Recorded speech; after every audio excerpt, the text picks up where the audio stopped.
if you rock up to most Japanese audio shops and say, what's that cable like? Yeah? Yeah. They will look at you and go, well, it depends on what you're listening for. Yeah. What you're listening for isn't nuanced. necessarily what I'm listening Yeah, for. Absolutely. Yes. Yeah. Now, obviously, that highly subjective. that exposes us to realms of relativism and subjectivism that aren't approved of. Devon Fidelity, the show partner of Not an Audiophile, the podcast. Devon Fidelity has become one of the most acclaimed high-end companies in the world, and having heard the loudspeakers many times, I know why. They're all still handcrafted in Brooklyn, New York. We love how this iconic brand captures the excitement and breadth of the sound. Nothing brings you closer to the music than Devon Fidelity. For a retailer near you, visit devonfidelity.com.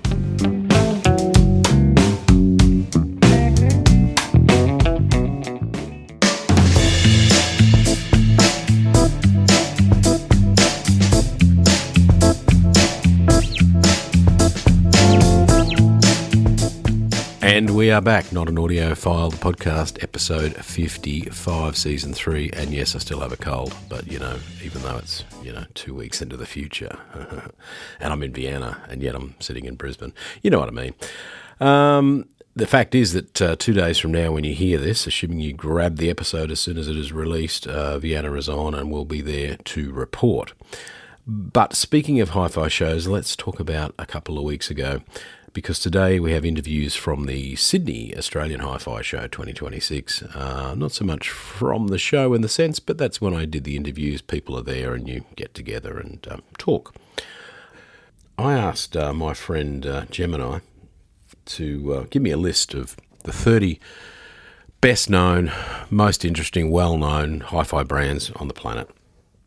And I think that's a reasonable question. And actually, I think it came back with a pretty good list that I think you'll agree is a pretty broad cross-section of what people believe hi-fi was. In some ways, starts off slightly dated because the number one answer is Sony, which they're not really much in hi-fi anymore, so we'll ignore that. They weren't at the show, and they aren't really at anyone's show anymore, I don't think. Denon and Marantz were next. They were both represented in some form at the show, as was Yamaha number 4, Onkyo number 5, not there, Technics number 6, not there. Then the Gemini moves on to speaker brands, speaker royalty, as he or she describes it. Bowes & Wilkins, well, they were there. Klipsch, no. Crix Australia get mentioned as speaker royalty, not there. Kef UK, I'm not sure why they put brackets after that. It's been a long time since they've been a UK company, but anyhow, they weren't there. Dyne Audio, not there. Focal, not there. JBL, not there. Sonos Faber were there. Wharfdale, not there. Macintosh, onto electronics now, were there. Name Audio, not there. Cambridge, not there. NAD, not there. Rotel, not there. Audiolab, not there. Hagel, not there. Then we move on to ultra premium boutique brands. Accuphase, not there. Audio Research, might have been there. Synergy imported. They had a room. They could have had a piece there. I didn't see it. It could be in the video and I'll be a fool. Pass Labs, Pass. I think there were some Pass Labs there. Quite often, the aforementioned Bill McLean uses Pass for his demonstrations. Mark Levinson, I don't know if they're anywhere. Chord Electronics, definitely not there. Gryphon, not there. Lin, not there. Riga was there, and that's your 30th brand. So I don't know how many were there out of that, but I guess, well, let's add it up. So Riga was there, so that's 1, and yes, they were there. That's 2, and yes, they were there. That's 3, 4, and 5, and 6, 7, 8. So 8 brands out of 30, not bad, represented at the Sydney HiFi Show 2026. Enough said. And on to today's interviews. Peter Katsoolis, he works part-time for StereoNet, writing hi-fi reviews. He has strong opinions about the kind of equipment that I don't know, that you should have. He certainly knows what he likes. He comes from a background as a musician, he tells us, and he's been involved with listening to records for a very long time. That's a great chat, a different opinion, and it's a breath of fresh air. Then we speak to Alan March, ask him about the future of HiFi, and he gives us his thoughts on where things are at and where they're going. Have a listen now. Yes. 2 for 22. Are we live? We're not live, no. I'm barely alive. We are recording. Okay. Enough of that silliness. Peter Katsoolis, Andrew Hutchinson, thanks for coming. thank you. You're a hard man to track down. I am. We had to seek permission Yes. from a high-level Clearance. officer. Clearance, yep. Yeah. Mind you, I haven't signed any waivers yet. No, none will need to be signed. This series that we're doing, and when I say a series, it's a very short series so far because it's been a lot of planning and not a lot of recording. Right. But, Brad says... Sorry. Brad, I forgot he was here. Brad Serhan. Brad sitting next to Serhan's me. also sitting in, and he's on... My long-time friend. yes. Thank you. And Peter. ally look- and supporter. And it's cousin. worth mentioning that, so both long-time Sydney residents, Yes. Brad was not born here, but he was born nearby. Well, nearby. Musselbrook. Well, it's Up the Hunter Valley. It's a short drive. I mean, what is It it, is 3 now. or 4 hours? I don't know. Oh, yeah, 3.5. 3. Yeah, we're dribbling already. Doesn't really matter where you were born, but you've lived in Sydney a long time. You work in Sydney. You live in the Yes. city. Yes. You're a Sydney guy. Yes. But you're also, more importantly, I feel like there's some of your interest in audio is kind of moulded by the inner city lifestyle. It is. There you go. I Okay. I was playing in bands in the inner city when I was 13, back before the liquor laws and stuff. Well, there were liquor laws, but they were not policed heavily, I guess. Yes, and I too was working in pubs underage Yes. with a band, but and it wasn't even a thing. Hey, it was like. no, you could But just, you've taken it to a new level. Yeah. I was 16 and a half or something. You were 13? Yeah, I was 13 when I first played at the Civic, which was bizarre. a toilet back then, literally. And sonically, it was even worse. It was a sewer.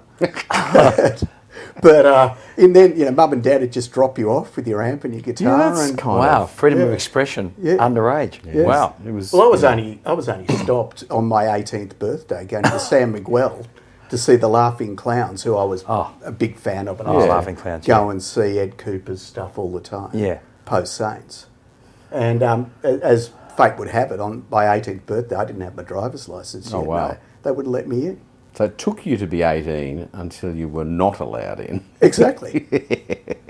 So they were formative experiences, I guess. You're interested in music and equipment that plays music. Yeah. Goes Pre-teen. Yeah, okay. Preteen. Way back. My father was an audiophile. He would. And when you say drag me- audiophile, Audio buff. Can we edit that? He was a buff. He was an audio buff. Yeah, we're, I understand. We're redefining Yeah. audio. Yeah, Audio well, buff. as our good friend Ray Arnott would say, Yeah, right. we're HiFi for lowlifes. We're not audiophiles, Hi-fi. and there's real meaning to that, I think. Yeah. Well, yeah, and that's why we kind of, there's two or three or 5 or 10 reasons why we're here today to chat, but it's, you've got a very particular taste in audio equipment. Sure. But the conversation is meant to be about the future of hi-fi. Yes. And it's not about what I don't know. The thing is, it can be whatever you think I mean by that question. It's not like, are we going to sell more or less equipment, or do younger folk, terrible expression, people in their 20s, 30s and what have you, in that in that generation, if you like, are they going to be more interested? I think they're already interested in equipment. Of course they So are. the question, but the question's not even really that. It's just, I think it's just like, look into the future and have a conversation, because you recently were in Japan, and when I Yes. say recently, I mean really Yes. recently. Yeah. You've been back for a day or two. Yes. And there's My brain is still in neon, Japan. thinking in neon. thinking. Yeah. Great line. So there's all sorts of things we can talk about. But first, let's just set out do a bit of housekeeping, as I say. What sort of equipment do you like? All right. Well, I like my default position is vinyl, is vintage speakers, not just horns. I have my trusty Shunmooks that I've had since the 90s. Yeah. which people on paper wouldn't get, but when they hear them, they form a different view of their sonic presentation. I like low-powered, flea-powered amps. I like underground designers, for better and for worse. Yeah. Because I've had some checkered experiences. Yeah, of course. And that, and Garage and restored products I'm a big fan of, but I also like a lot of modern stuff, and as a reviewer I approach anything I get with an open mind. And I should, and I think that, sorry to interrupt you, but I think that's... I was only going to say, yes, you are a reviewer. Currently, you've written articles for many different... Over 10 years. Yes, yeah. Maybe longer. Yeah. Happy at StereoNet. Yes. Desperately hope that Resistor comes back as a magazine. Yes. Where's that based, Peter? Where's that? It's based in Sydney in Canada, really. Yeah. But it's an international magazine. You're the... I'm the title? Officially, I'm the correspondent.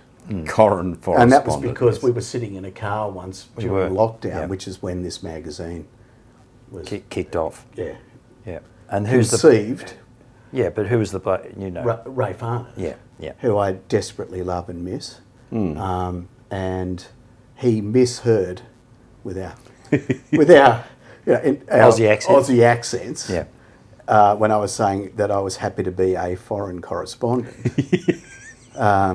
And so thereafter I have remained his foreign correspondent. It's stuck. And it's stuck. But the horns and triad seed, I think... Actually, I grew up, I started with a 3020, bought from Len Wallace. Yeah, okay. P2. Yeah. My father was a buff, so I would get dragged around to all those hi-fi shops in the 70s and 80s that existed down in just off Chinatown in Sydney. So you're indoctrinated, really. Exposed to it. I played a lot of music has always been the most important thing in my life, and is my guiding line. What do you play? I play guitar. I played a lot of brass instruments. I played violin, piano, and well enough to be in a band for the since the age of 13. I came into this in the advent of punk rock, so you could get away with it. I think you could get away with a hell of a lot,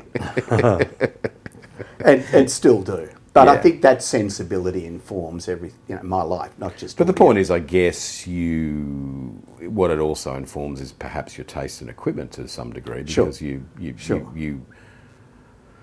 certainly know how close up those instruments sound acoustically. Like obviously in the case of brass, you're amplifying it, but you're hearing it live. Well, one of the odd But things... do you hear it differently when you're playing an instrument? I think you do. Because it's pointing away from you, right? When you grow up playing in an orchestra, for example, where sound is coming at you spatially in a very different way from the Harry Pearson model of sound staging. For example. I'm not criticising Harry. I think he and Jay Gordon Holt gave us a language in which we could critically analyse equipment and sound. But growing up in an orchestra and playing in a band, I'm used to sound coming from behind me, or beside me, with the first violin or whatever. So it's taken me a long time up to now to align my brain when I'm listening to music using like the Harry Pearson kind of model of sound staging and imaging, for example. It's not something that is as important to me as the beat, as tonal and textural colour. And information. Something that strikes me as being... Which is naturally playing in a band as well. Authentic to how I listen to music. So the character of the sound that you're drawn to that makes the system sound real or otherwise is much more to do with tonal accuracy or colour or balance. And rhythmic energy. Yes, okay. And timing. That's why, I naturally fell into... Well, I was a big fan of Chris Franklin. Yeah. And the Flat Response magazine. Yeah. And I naturally fell into the Lynn Name Pratt world and Martin Collins' concepts about Pratt. You can't call him a Pratt. I am a Pratt. I'm being a Pratt now, I feel. But, A Pratt into Pratt. But he's in time. But qualities of listening that I think... it informs the way I critically analyse sound. Yeah. And music for that matter. It's unusual that your phone's ringing rather than mine, because no matter where I go in the world, my clientele, as you know, Yes, tend to follow me. Yeah, that's true, Peter. What do you do for a living? I'm a criminal defence lawyer by trade. Do you think that skill set, that job, that life affects also your take on something? I think it affects as a reviewer. I think all you've got in terms of your integrity, objectively, yes, as a defence lawyer, is your reputation. And I think in my day job, I'm constantly, relentlessly, ethically challenged by the clientele. And I think that, I'm putting that mildly, but without trying to sound trite, I think as an audio reviewer, all you've got is your reputation. It's the same thing, and isn't it's the same really? thing. Yeah. And so not so much that it's affecting you, maybe the gear or the sound you like, because that's affected by your taste in music, of course, and the fact you're a musician. But of course, but yeah, the way you write a review, though, yes. So you come at it from a position of what's the word? I think you've got to do it with responsibility and integrity, without sounding... And be legit and real and honest. And do your best. Like, a product may not be necessarily up your alley directly, but you've got to approach it, this is the product I've been sent to review, and I will go on an adventure with it. Yeah. I think, that I don't really know how. I mean, I do a little bit of reviewing on the podcast, and people know who listen, and I go about it just how I do it. It's just, I don't even probably talk about every aspect of the product in a way.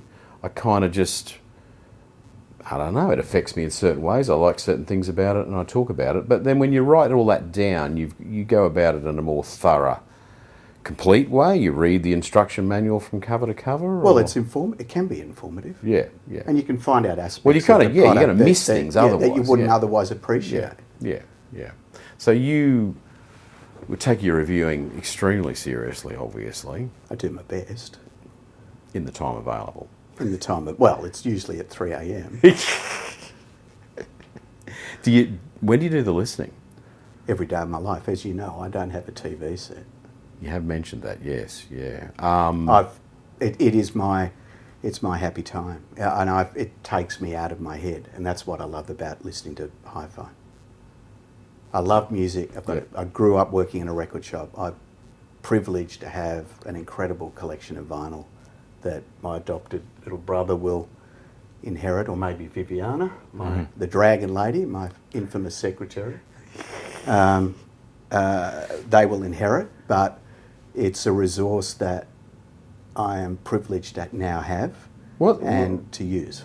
How many pieces of vinyl would you have? Oh, over 10,000. Holy macanoli! And that wasn't like, I've never considered myself a collector. I was just fortunate to be working in a record shop at the time that we had literally a handshake deal with people like Nirvana, for example, that we toured in Australia. Yes, yeah. And in those, vinyl wasn't as expensive as it is now, and I'd rather not eat.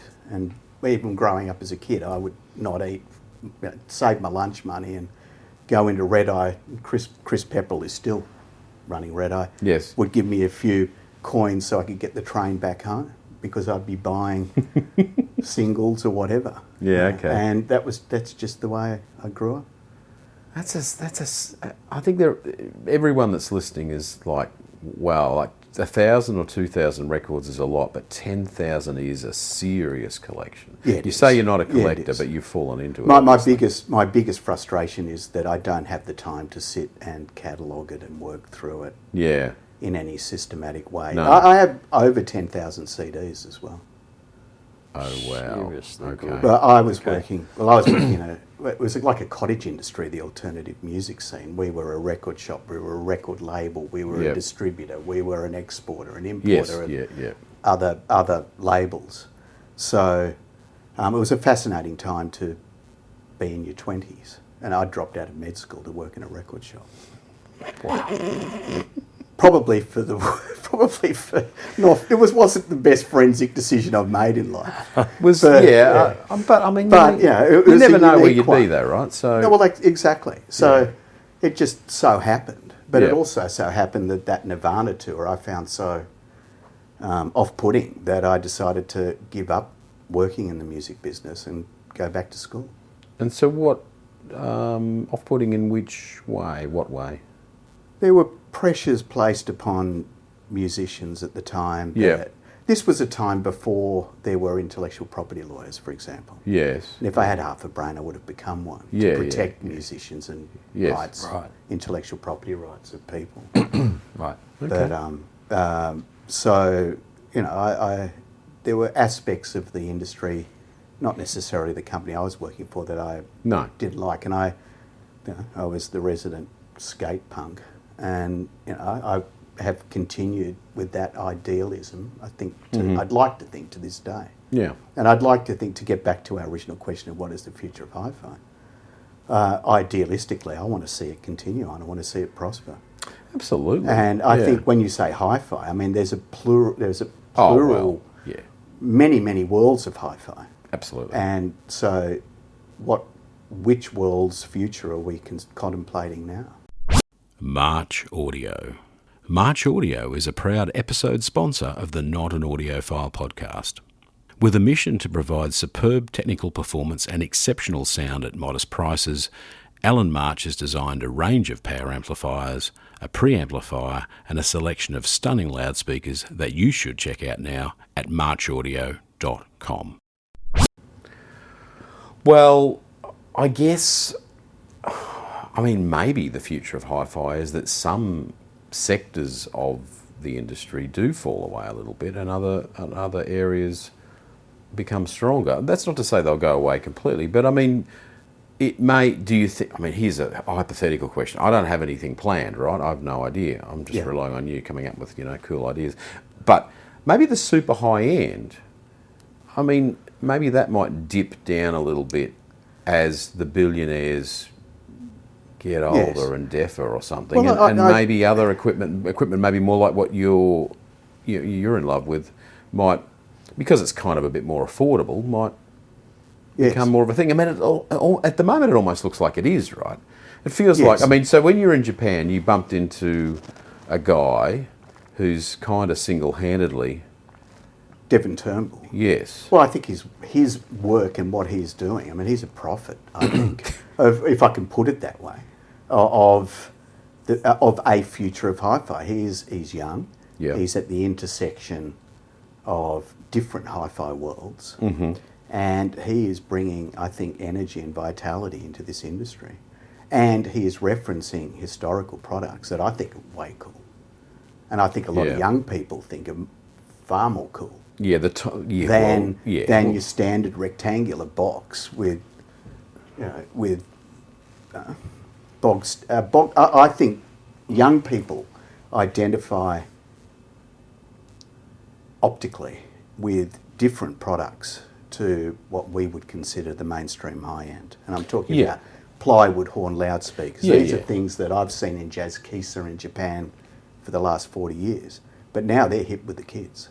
Yeah. It's taken a while, I guess. Yes. But and that's what I guess I was driving at, is that there's an aesthetic there, and I guess a feel. The sound is, the presentation is different, and it's got some scale and it's enjoyable and it's got this this snap to it. I think well-designed horn speakers can do it all, and I think there's a lot of misinformation about that topology. When I was getting going in audio, most horn speakers sounded honky, as Brad would coloured in the mid-range. Agree with, I think. Yes. Compromised at the frequency extremes. Or maybe not. I don't know that we've ever talked about it in a way, but...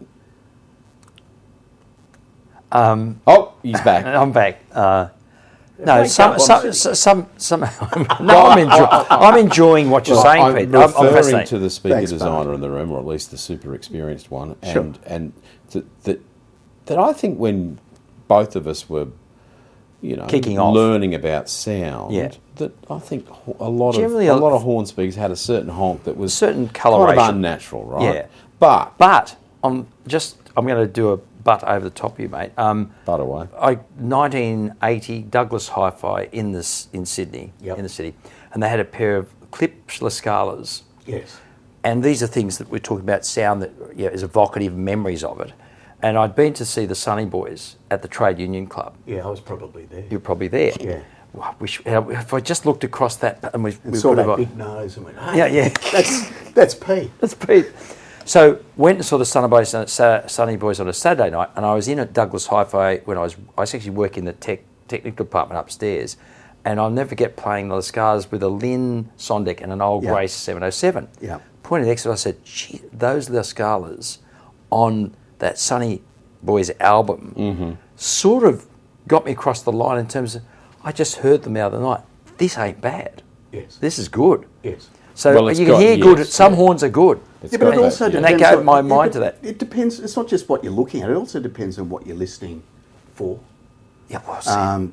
I whispered that. But if you rock up to most Japanese audio shops and say, "What's that cable weigh?" Yeah. Yeah. They will look at you and go, "Well, it depends on what you're listening for." Yeah. What you're listening for isn't nuanced. necessarily what I'm. Yeah, absolutely. Yeah. Yes. Yeah. Now, obviously, highly subjective. that exposes us to realms of relativism and subjectivism that aren't approved of in high-end circles. But to a degree, I want to rebel against. That might depend which high-end circle you're travelling in. That's it. That's what I'm trying to say. There are many, many hi-fi worlds and cultures. And I think there's a place for all of them. I'd like to think in what sometimes can be a forum-driven, hypercritical. No, there is a unitary way of doing things, which I don't agree with personally. As in, there is our way or the highway kind of. Exactly, and that there's hierarchies that should be, even from Lenehan. One of the reasons I rebelled ultimately was that I felt like I was in this rule-bound world that I wasn't entirely comfortable with. Yeah. And I heard an early audio research. And I was going to say, you CD heard other played, things. I suddenly heard tonal and textural information. There's Colour, no criticism. Colour. Tonal colour. Yeah. Inner detail. Harmony that I wasn't getting from name SBLs. Yeah. And that's not criticising name. No, because it was good at other stuff. It was great at other stuff. It depends on your sonic priorities. Yeah. I mean, if I remember rightly, with the Hare Krishnas were big devotees of in Australia, and I think around the world, of Lenehan. There you go. And I can remember them coming into one particular shop. And they were right into Lenehan, and they were getting a system for their temple. Because they were right into their music. Yeah. So it did have a. Let me tell you, they used to give us free food at Sydney Uni. Yes. When I couldn't afford to eat very often. Well, buying all those LPs. I'm still probably vegan today because of the Harries. The Harries back when I was 17. Oh yeah, okay. Brilliant. Yeah. And yoga. Yeah. So, but I could be in a yoga studio and they've got Sonos speakers playing music, and it's like, I wish you could get better sound. But anyway. Hey. I know this guy who likes to do installs who can help you with that. At least he'd like to. So the future is the future is bright, but the none of us are wearing shades. Yes. Where's it at the moment then? Because we're at a hi-fi show. Okay, we're at a hi-fi show, which it's basically a mainstream audio hi-fi show. I guess it is. There is very little, and I think I'm disappointed by this. There's very little vinyl playback. Yeah. There is very little tube amplification. Yes. I think Bill McLean has Pacific DAC from Lampersada. Yes. And really cool sounding audio research preamplifier going into his big Maggies. Yes. And he's getting great sound. But he's he's also made an effort to tune the room. We haven't just gone in and seen some lights and a banner. he has made a big effort. Yeah, Bill always does. As Bill always does. Yeah. And he's getting great sound. Yeah. He is, as in is, my far as tubes go, pretty good sound from the Fez down yes. at Cameron's Max Media. Cameron's, yeah. I thought they're almost more affordable. His avant-garde, the Opus 1s, they were sounding quite good before. Well, see, they're an interesting loudspeaker because they are very nice. Yes. Very quick and at all frequency ranges, I think, and very kind of nice. Yes. And no real horn colorations of any kind, although they're not really. It's almost like a giant waveguide more than a horn. Yes. But they're active, right? Yes. So I don't know what the amplification in the active circuitry is. Yeah. I don't really need to know. Yeah. It sounds really nice. It sounds really nice. But also the other Cameron in Crispy Audio has Eggleston Works. Oh, yeah. Yeah. They Viva 2s. Right. I mean, I've gone in a few times, and that's using solid state. That's using an esoteric integrated. And I think he's getting really nuanced and emotional. That's got soul, that sound. It's about soul, isn't it? Yeah, really? it's about soul. And I don't agree that hi-fi shows are redundant. And we're not getting optimal presentation of any sound necessarily. Yeah. But it's a wonderful way to experience a whole range of different... The whole gamut. Yeah. But so you're... It's a way to explore. Yeah, any negative connotations more that there isn't as much record playing valves or horns as that's my... I think, because I think if we are to attract... Succession is a major issue. Mm-hmm. I agree. And I know with like Masaki-san, who I just saw from Kondo, right? He succeeded Kondo-san himself. Yes. But he's now getting to an age where who's going to succeed me? Right. Oh yeah, that was the other thing about the future. There's good and bad, right? So the good is that there is people like Devon Turnbull are turning on a new audience by different channels. But on the other hand, sorry, do you want to finish the Devon Turnbull finish that thing? point. Well, I saw two different Devon Turnbull demonstrations. Yeah. One was in Karimoko Research, where he's done a collaboration with a Japanese furniture company. Yes. And that was... Likes a good furniture company. Yeah. That was an unforgettable experience. Okay. It was a queue of people to get in, and there was as many women as men, and I'm not trying to be binary or non-binary or tri-binary. It is just our conventional audio culture tends to attract a certain demographic. Let's be frank about it. Yeah, that's true. Oh, well, if I was to be negative in any way about this show, it would be, oh my God. And we are part of that demographic. We are. We're of that age. It is an old white guy extravaganza, and it just is, isn't it? Yes. More than any show I've been to for a while. I don't know what's happened, because when I first exhibited at this show some years ago, it was really multicultural, multi-age group. It really was. That was the first show post-COVID. 23 maybe? Yeah, I think it was 23, and it was not that long ago. And it was wow. There was all kinds of people here. Yes. And lots of women as well. Yeah. Yes. And maybe that happens tomorrow, because we're speaking on Saturday, and obviously Sunday quite often is more of a family outing day, perhaps. Yes. Yeah. But that is bad. But getting back to the gender / age group scenario that was queuing up in Japan to get in Japan. Yeah. Yes. It was heartening for me to experience. The experience in and of itself was fantastic. Yes. Yeah. But the demographic, and there were people from all over the world queuing up. Yeah. And like the person standing next to me was a Japanese woman in her 20s who'd experienced OJAS equipment in some gallery in New York. And she was standing there, and of course I couldn't resist. I had to say, "Why are you here?"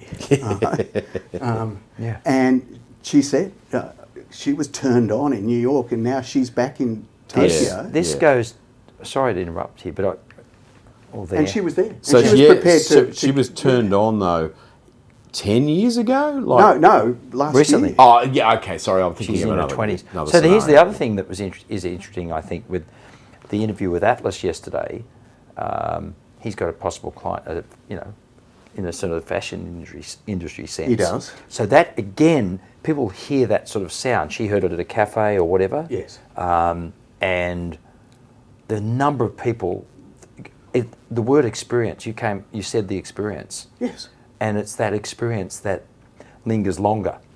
People then want to get more of it, yes. which is, I'll stop. No. But that to me is like, well, that's what it's all about. And then at the launch of the Klipsch OJAS new loudspeaker. Yeah, the new latest version. I mean, somebody, one of my local Japanese friends said, it just would have been full of old people. It's at the MJ, which is like an underground kind of triad builders, not just triads, but it's a DIY based scene, which I think is really important. It is, It has to bring new people in. Yeah. There were so many young people there. And possibly that's because of who Devon is and what he represents, and he's attracting these people. But we have to get our scene, exposure of our scene to other people in a way that they get excited by it, right?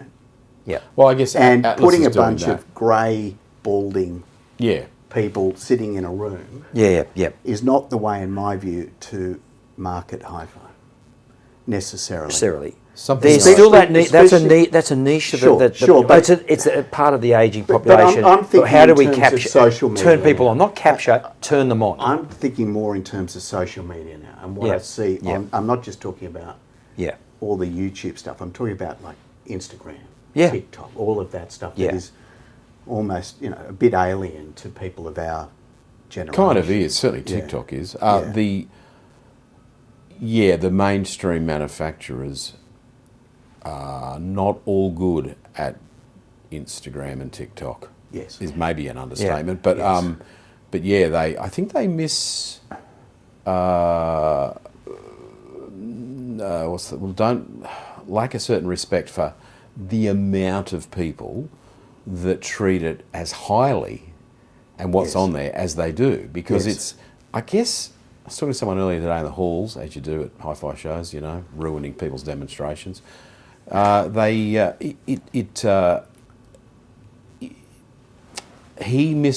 an example, he just had no idea of the numbers.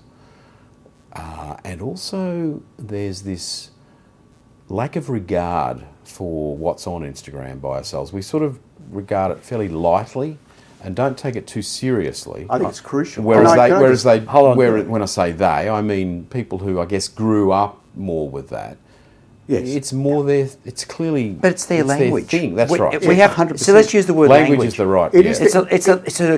The communication lines are different for our generation. Yes. I say my son's 26, my daughter's 29. There's different communication lines. And and young designers like Atlas and others of his ilk, they understand that language to some extent, the visual language and how to communicate that. It is their language. That's right. So is it their hi-fi choice or hi-fi answers or StereoPhile or Absolute Sound that we would have read and taken everything as gospel? Is it along those lines? Yeah. Is it? I think it's different. And Pete's will know more than me. It's a bit sad that we're asking the question and we don't know. But well, look at Atlas. I was privileged. Well, my adapter was more privileged, my 45 adapter, because when Giles Peterson came out to do an event, for those who don't know, Giles Peterson is an internationally renowned BBC DJ. Right. And that's another culture that I think is crucial to the future of audio. They, for whatever reason, didn't have a 45 adapter. So, who does that look Saul? I'm not sure. I'm not sure why I'm chuckling. I mean, it's well. Can I just say something about 45 adapters, or I call them EP adapters, right? Yes. rightly or wrongly. Spiders, we used to call them. Yeah, but to be honest, now I'm putting this up because you've got 10,000 records and I've got 12 these days, or maybe 20. You're welcome to some of mine. But the point is, back when I bought records as a teenager and had a collection for a long time until I thought I didn't need it anymore and I stupidly sold them like an idiot, none of them had a big hole in the middle. How many of yours do? Many. Yeah, It's just the way I grew up, but because of punk culture, reggae was very, very important to that culture. And so from the 70s onwards, I have bought many, many reggae 7 inches in particular, singles, that came designed for a jukebox right. Oh, is that? Yes. Yeah, okay, all right. So, worth asking the question. An adapter is crucial to my existence. Yes, okay. And Atlas owes me an adapter because I never got it back. Yeah, so he calls you up in the middle of the night. No, it was in the afternoon. Oh, okay. Right. So for you it was in the middle of the night? Yes. Well, no, for me it was in the middle of the night. You're a night owl. But anyhow, So, and they needed an adapter. So the adapter got in because it was on the guest list. Whereas this event was a bit... No, I wasn't. Was a bit exclusive. But you were soon. I did get in there. I did manage to blag my way in, basically. And who was... Oh, this was with your BBC disc jockey. Jos Peterson, which was an absolute honour to meet. And Atlas's equipment, and Atlas's equipment, which was sounding great. So that's one avenue of... And who... Well, sorry, finish, Brad. No, but I just want to, after you finished, I want to ask who was there. Or how many people were there. Actually asked that. Well, I think I was probably the oldest person there by... Yeah, well, that's... Okay, so that's where the question was going. So, but I was fortunate because the Dragon Lady, my secretary, has now got this burgeoning... Your lawyer secretary. Now lawyer secretary. Thank you. She's Colombian. Yeah. And is a big fan of Latin music. And now she is doing really well as a DJ. Oh, that's right, yes. So and she's I was a DJ fortunate herself. To stumble in.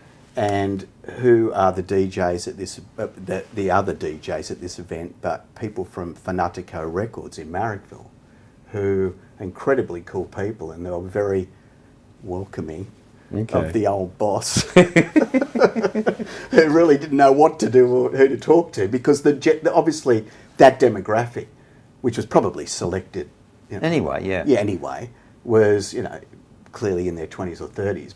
People I knew from the fashion industry, for example. Some people I may have represented.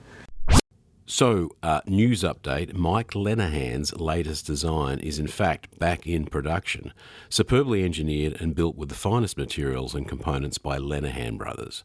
Visit lenehanbrothers.com.au for all of the information. In a positive way, in a good light. Well, hopefully I got him a good result because I'm still here. Yeah.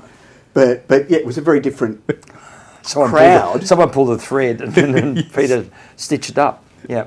But anyhow, so for me, it was a positive experience because I was watching these people getting these. They have their listening parties now. That's a beautiful point. The listening parties. Those guys I mentioned in the previous podcast who have their listening parties, they get their DJ turntables there. They go to their buddy. Kyle has his set up in the house, and his mates come over and they're playing stuff. That's right. Well, the first thing that the Dragon Lady asked me is, "Are there going to be any DJs at this? At the Sydney HiFi show?" I thought, "Oh, here, no, Well, exactly. Let's get Vividity Balance along next year. Yes, of Kyle and." But these people, this is what's important. Yeah, but her Instagram page is now, quote unquote, a brand because. You tag people in. It's about branding as well. It's a different way of networking. It's a different way of marketing. It's a different way of selling things. What's her? What is this brand? What's her? Redhead that loves records. Now I wanted her to change that grammatically, but nonetheless, it's Redhead that loves records. Yeah, and it's a brand. It's grown. I like that. Yeah.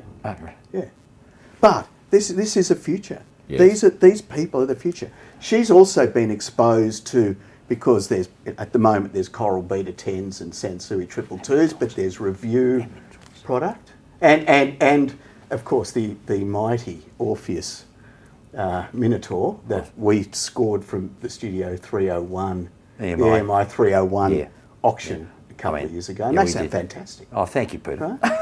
But it's part of my reviewing panoply, if you could call it that. Yeah, good word. But she now can hear, I mean, but she always could. Everyone can. You know, like Did this you sounds play good, a this doesn't sound role good. in turning her on to... I'd like to think so. Yeah. Oh, I did. Particularly He did, vinyl definitely. culture. Yeah. But, I mean, she's... So, and the reason more why I than ask a that di- question is because, so she... is she in her 20s or 30s? 30s. Yeah. So, putting it in front of people is the most important thing, right? Exactly. Yeah. Exactly. And she had Vivity, as we call her, Vivity Balance, works in the law firm, of course. She was listening to music in the office while Peter was working more often than not. Yeah, Is that we correct? have music. Look, we unless we, you know, it's Serious work to do. Yeah, we have music on Yeah. pretty much all day long. So there's someone like Viv. That's Viv. one of the benefits of being, Yeah. you know, Of a keeping sole your record practitioner, collection at not- work. Yeah, but Yeah. also not, you know, having to work. Well, there's for some the examples. company, Vivi has her, so she's doing her DJ thing. Yep. Atlas is doing his thing, And take it to pubs and Yes. people listening in sort of listening bars, etc., etc. Exactly. And that's a new culture that, you know, I think is one where, as you know, what amp did they have at the Giles Peterson event? They had a Macintosh. Yeah. Yeah, okay. Which is iconic, yeah. Absolutely. Oh, yeah, as a preamp. Yeah, as a single piece of, you know, Yeah. And vinyl. And I'm not just saying vinyl is better per se. It's just vinyl, again, is a symbol of sonic reproduction that young people get. Yes. You know, in a way They absolutely do, yeah. a stack of some streamer with clocks and all the rest is probably not going to immediately Well, it's leap tactile. out. Yeah. It's also tactile. You almost- put the record on. It's tactile and there's almost a slow degustation thing happening. And Well, I like the way you said that. yeah. Dicks. Yeah. So there is a sort of, not just at home, but potentially in the bars, I assume. Is that right? Yes. In the bars that they're playing music, maybe a whole Now, side. whether this is a fad or not, I don't know. Only time will tell. But the effloration of listening bars all over the world is A sign. Is a sign. And then But hopefully it goes over that meniscus Yeah. and dribbles it into You're on a to roll, people into the domicile, into the home. Exactly. Andrew, I'm using these words because guess what? You know them? Well, No, I put my mic off. Putting it back We on. need to develop a new language, a new discourse of hi-fi. That That's now the next thing I was goes coming to. beyond So it's- the paradigms that we've had to work in and still do So it's for not only is it not only hi-fi evaluation, but I think appreciation. And so I'm excited by this, Pete, now because then you're talking about one as Atlas did yesterday. Sorry to refer to Atlas. He's getting a free kick, isn't he? It's the experience. Yep. And that's what that lady experienced in Japan. She was in New York, so Yep. she had that experience and went back for more. Yep. And then you've got the setups with the, what do you call the bar? Listening things? bars. Listening Yeah. bars. Yeah. See, even I haven't got the vernacular.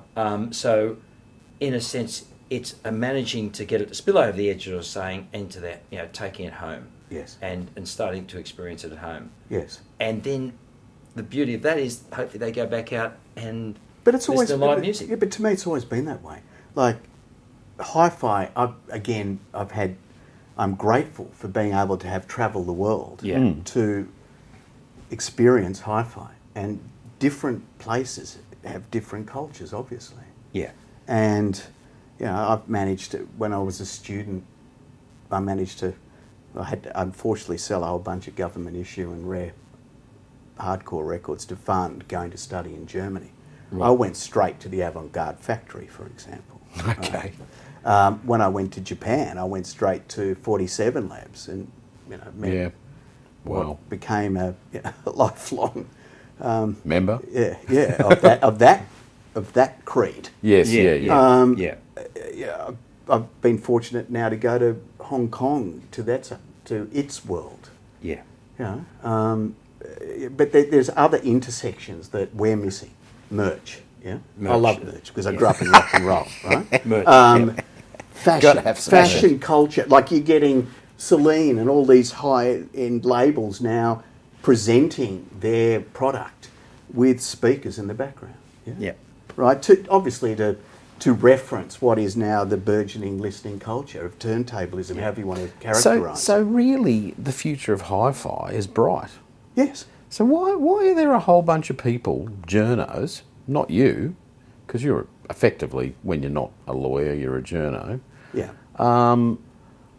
Trying to, because you want my answer. Put in a gloomy sort because I think that's their way of trying to be authoritative and to control discourse. Because they're implying all the time, and I'm not going to name who they are. They know who they are, I and I can't remember who they are because my memory's shot. And I read everything. But yeah, there's a bunch of people, Yeah. noisy people in the Yeah, doing what we're doing right now. Yeah.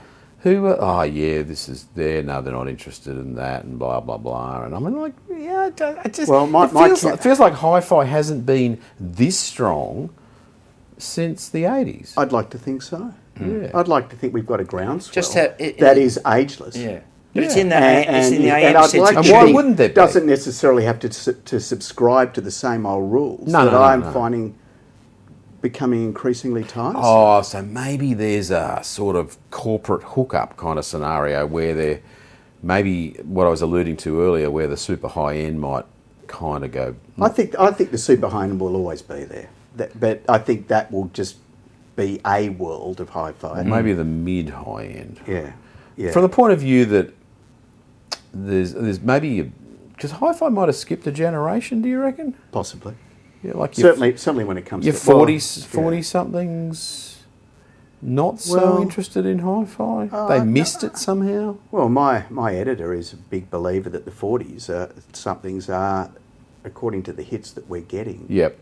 Are the main consumers. Oh, okay. So that's possible. Just throwing it out there. But I found that interesting. Yep. Myself, because it's not what I expected. No. Yeah, I just feel like, and the reason why I say that is because as someone who's been involved with, I guess, maybe mostly the retailing of hi-fi consistently for a long time, the 70s were great, 80s were mostly great. Yes. 90s, started okay, and then it sort of, then we went into this home theatre See, that's thing, what I don't agree, because the 90s for me was like a wonderful, for me it was a golden decade. But it spun more that towards sound practices, homes. Joe Roberts, Herb Reichert scene was just incredible. I think that's what continues to that informs and sustains me. I guess I'm referring today. to the mainstream, Yes, and it became very multi-channel home theatre. That's a terrible word. Yes, and I wouldn't it should know. be home cinema, I presume. But anyhow, it's definitely not home theatre. And then I guess records. I always say that the worst time for records was the year 2000. Yeah, things were at the biggest lull, and then about 2003 or 4 there was a glint of light. Yes, and then by 2010 records were back. Baby, and of course at about 2015 I'm like, geez, I hope this isn't a fad, but it's not long after that I realised it wasn't, because they sound bloody good. Yeah, that's right. Yeah. Well, I reckon we've nailed it. The three of us have worked it all out. Pete has, and you're a good self, Andrew. Yeah. Well, I'd like to think, as an old man, I'm in the departure lounge. Not quite. I think realistically I am. But what I don't want to hear is departure lounge music. No. Oh, we'll see. And, I think that we need to come up with ways that get people into this world that's given us all so much pleasure over the years. Yeah, absolutely. And on that note, a superb ending from a pro wordsmith. I'm not charging you by the word Peter, for this. Peter Katsoolis. I can't afford you by the hour. Thank you, and thank you, Brad. Sorry about the microphone being pulled off on you, so to speak. I apologise to the listeners because I was gesticulating a little too much. It probably made a little noise as it went off. No, I appreciated your animation. No, thank you, mate. Thank you. And your nuances. as ever. I won't say any more. Thank you, Pete. Well, thank you both again for your time. Thank you for having me. Yeah, and good luck continuing your fine work at StereoNet. And Resistor, hopefully. Well, yeah, we could have talked about that, but we won't because it's in abeyance or something at the moment. It's going to come back. But it's a fantastic He's journal. a great guy. Yes. Great. The articles, people are listening. When we speak of profits, if I can leave it, I can, and I know I've probably overstayed my welcome, but you haven't. I would like to think that Resistor was already writing articles, publishing stories about what now we're hoping is the future. Yeah. Well, for those listening that don't know what a Resistor mag is, Google it. Resistor Magazine. The quality of it's all on the internet. Yes. It's just some of the most delightful hi-fi journalism pictures that you'll find. It's spectacular. We set it up, and it's completely different. That's it. Well, I was saying we set it up trying to be different. Yes. Yeah. So hopefully, it will continue to prosper. Yeah, indeed. Hey, thanks again, Peter. Yeah, thanks, Super Quill. Thank you. Cheers, Sonic Thanks, Brad. Thank you, mate. Soundstage Australia, Edgar Kramer writes a magnificent, highly detailed and careful review, great photography, interesting products, and over at soundstageaustralia.com you can see those. Hey, the future of hi-fi, Alan March. It can mean anything, really. It's a very serious Yeah, I mean, oh wow, that's a very expansive subject. I mean, as an older gentleman, shall we say? Wow, you're not that old. I remember the heyday of hi-fi in the 70s and early 80s when everyone had a hi-fi at home in their living room. Yeah. And of course, times have changed. And whereas back in the day, you would have your hi-fi that most people actually had something that could reproduce music really well. Yes. In comparison to, say, a way a lot of people listen these days, maybe to a Bluetooth speaker or even their phone. And it saddens me a little bit that people probably a lot of people haven't experienced a really good hi-fi and how it engages you with the music. I think you've nailed something there, which is that the way the listening was done, it was more of a serious form of entertainment in the home. Yeah. Because there was 20,000 channels. No, that's right. There wasn't as much. Yeah. To say the least, really. I mean, let's just talk, just no internet, so clearly, as far as most modern people, everyone, let's face it, we all tinker with our phone constantly. Yes.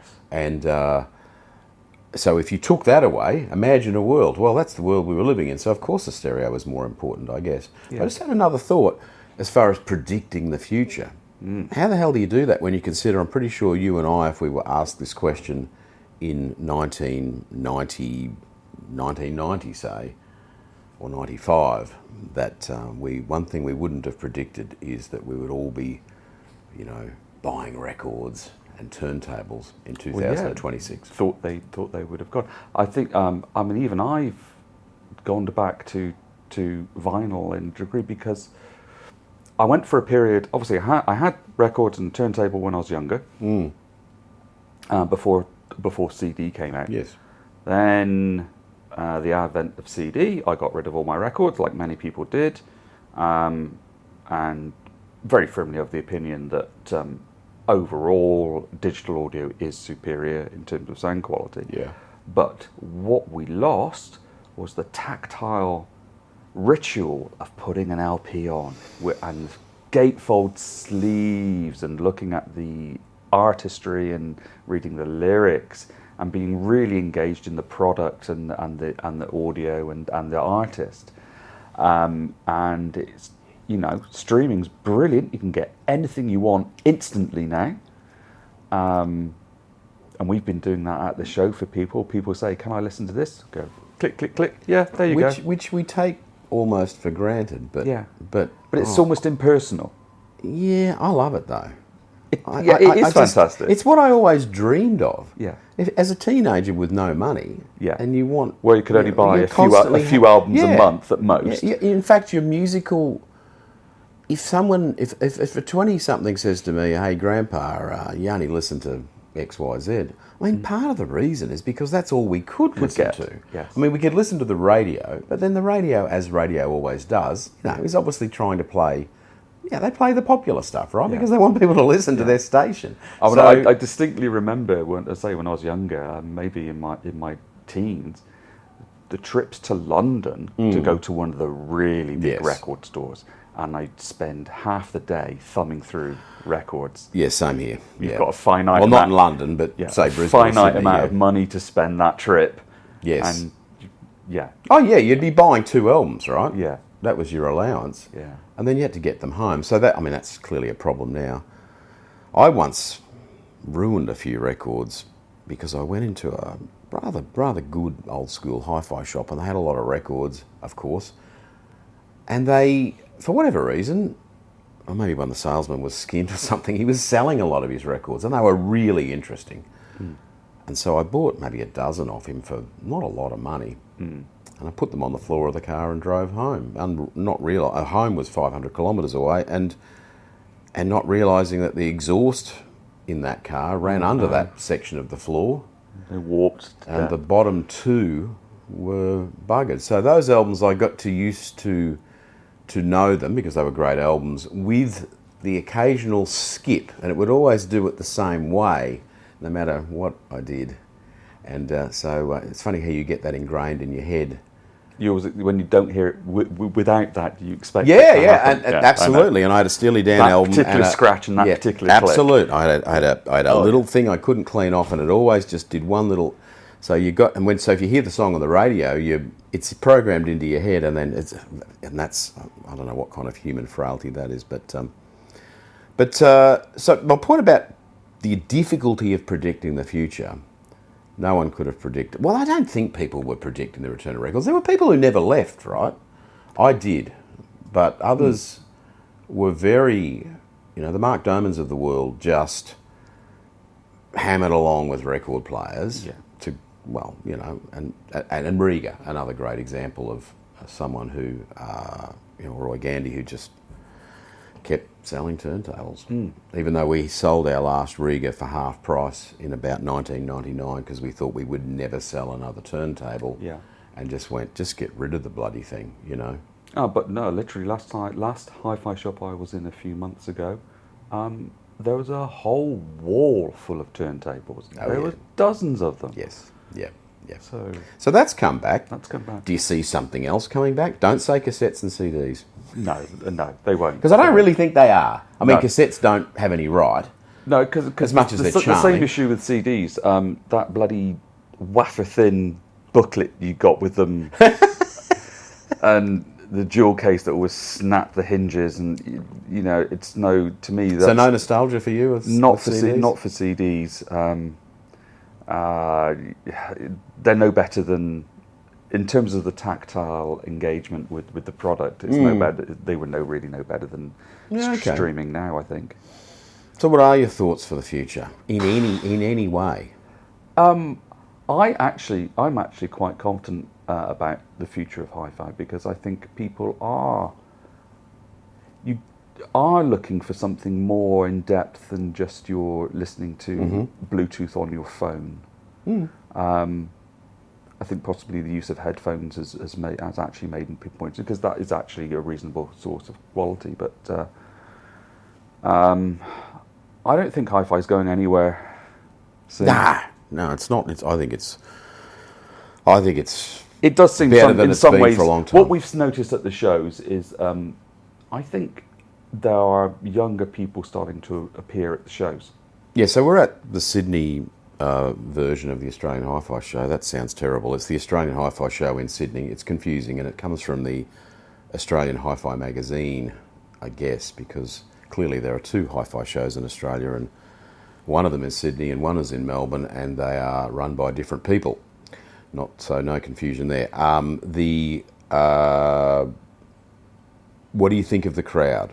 I've had mixed reports. some people say there's a very broad range of I think so. interested parties. We have had a very broad range of people. I think the demographic is.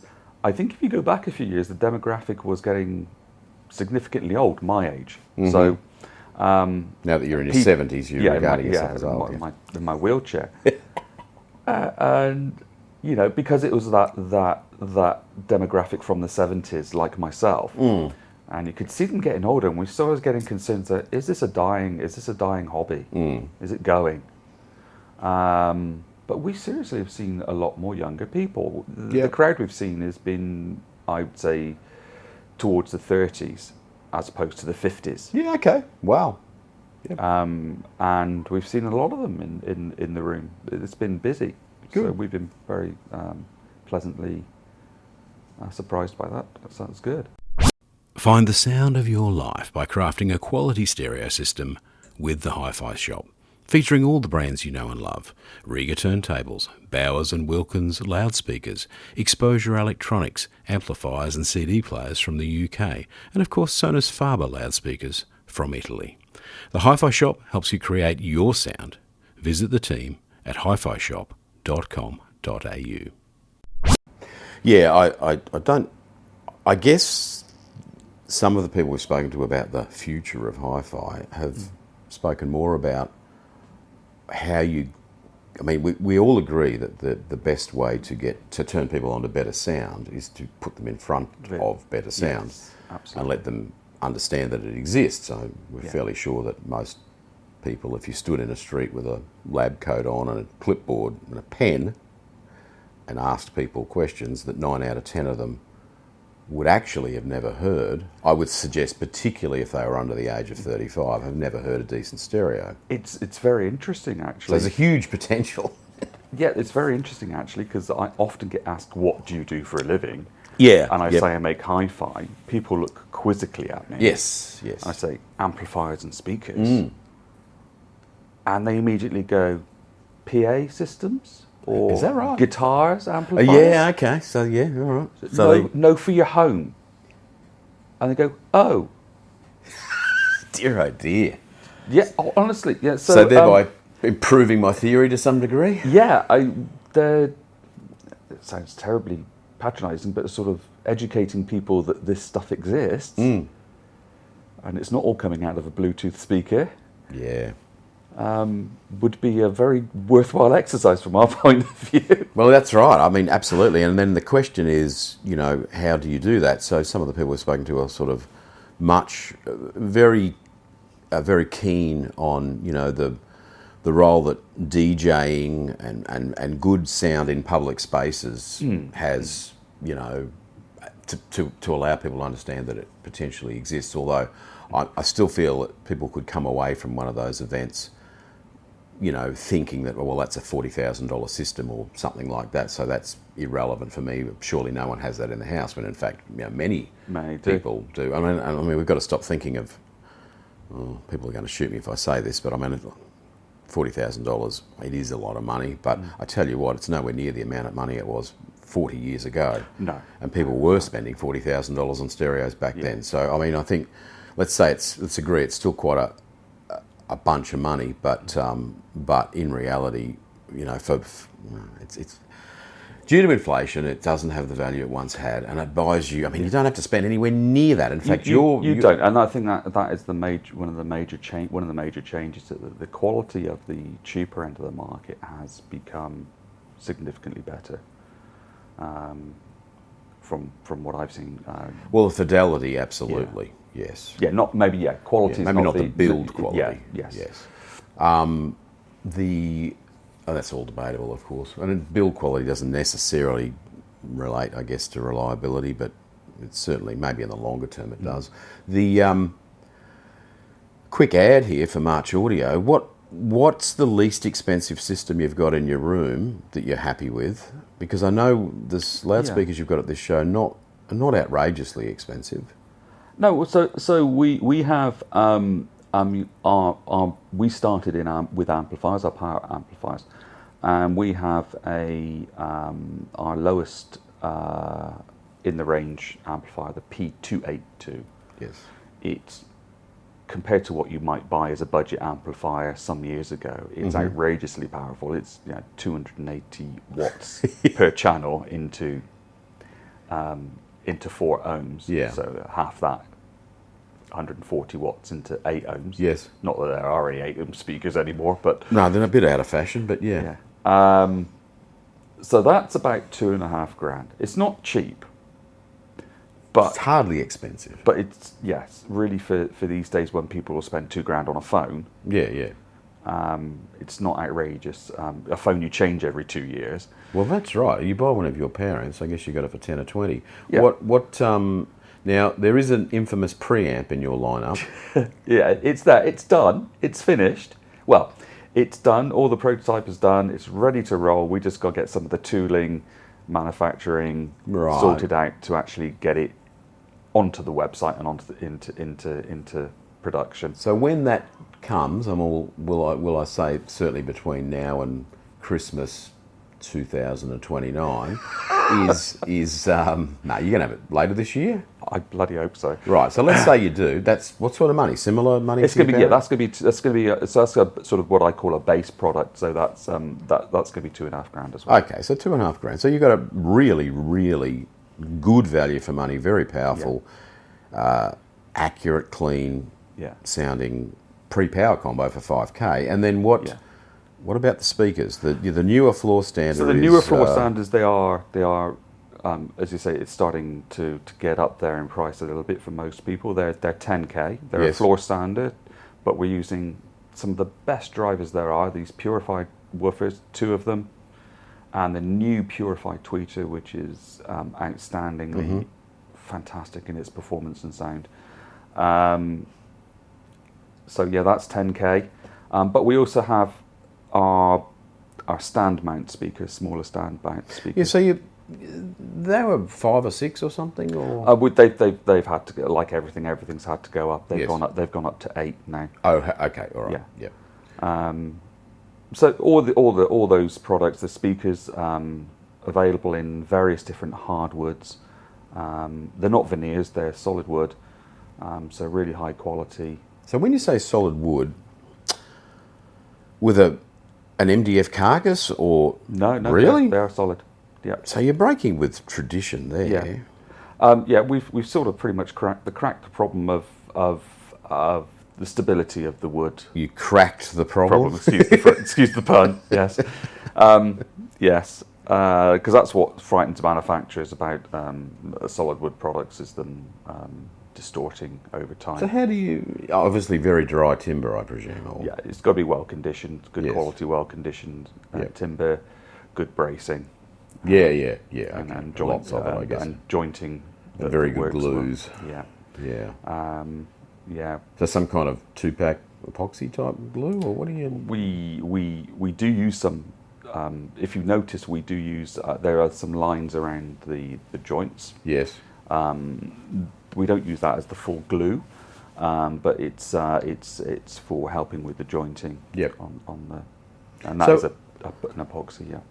Even your painted loudspeakers? No, they are MDF. Okay. Yeah, right. and I mean, an MDF is people think it sounds cheap, but 99.99% of the speakers in the world are MDF. Oh yeah, and for a very good reason, because it's brilliant. It's just almost imperfect material for making great speakers material. in terms of damping and stability and so on. I mean, I still kind of personally prefer plywood, but plywood it's dramatically more difficult to deal with. It's dramatically more expensive. It's kind of unpleasant to work with, actually. I mean, it's for joinery.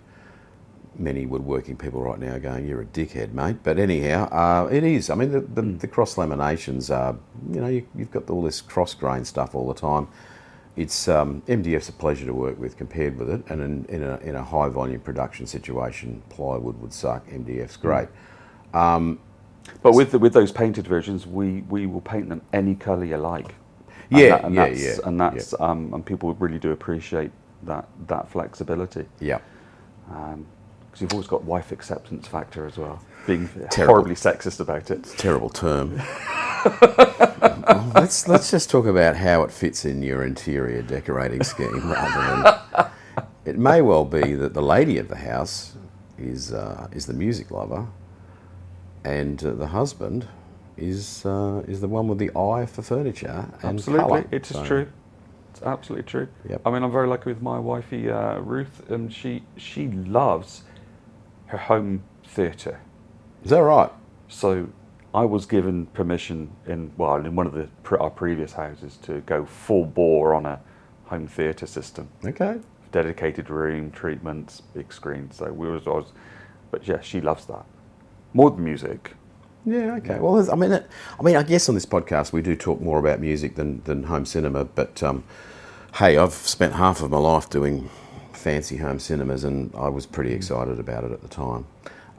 But it does involve significant more installation and equipment, time, effort, and really for 2-channel it probably doesn't do a lot more. Although for musical performances, I always feel like a Blu-ray of some concert is more. It can be more engaging. Absolutely, the ambience. Yeah. You've got the fact that you've got the visual aid there to sort of get you excited. It's it's actually, I think, somewhat more interesting than just listening to a record, but it's not as pure an experience. And it's I'm saying that we've had lots of ladies at the show.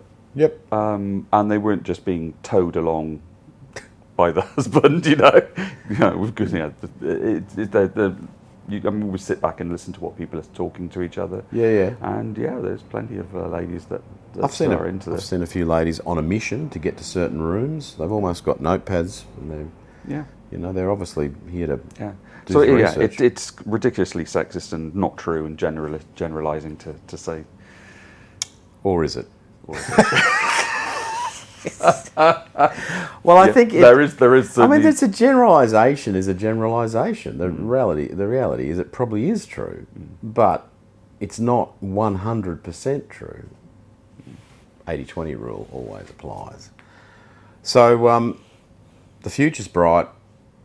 Yeah, we're excited. We've still got lots and lots of products that we want to do. Could you just finish the preamp, please? Yeah, just finish. If I don't do that, I just feel like it's going to sound really, really good, and $2,500 seems like it's way too cheap. Because it's got a specky phono stage in it as well, right? Yes. It's only going to be moving magnet because it's intended to be the lower cost item, and probably 90% of people are still using moving magnet anyway. But yeah, we've got some great techniques now to reduce the noise of the preamp, phono preamp, and make it accurate. It's easier to make it more accurate these days than you're talking RIAA. The equalization curve. Yeah. All right. Well, hey, Alan March, founder and chief engineer at March Audio, also the guy that packs the equipment in the boxes, presumably. Yeah, absolutely. Thank you for your time. I'll let you get back to your room and then demonstrate some more equipment. Thank you. Pleasure.